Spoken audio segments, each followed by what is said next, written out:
কবিতাৰ শিৰোনাম দিহাঙৰ পাৰে পাৰে। কবি শ্যামল বৰা, আবৃত্তিকাৰক বিপুল গগৈ। দিহাঙৰ পাৰে পাৰে এধানিমান বাখৰ বুলিয়া হাঁহি, জিম কৰবেট আৰু বন্দুকৰ গুলি, তৰা ফুল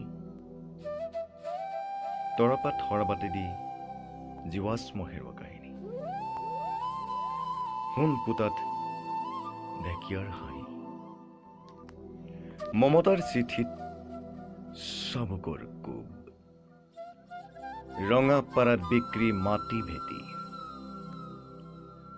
শদিয়াৰ বেকা চাৱনীত ধুবুৰীৰ অভিমান, ৰবীন হুদে কথা কলে নাহৰ ফুটুকীৰ কানে কানে, মাটি বাৰী কাহিনীলে যোৱাটো পগলা বানে।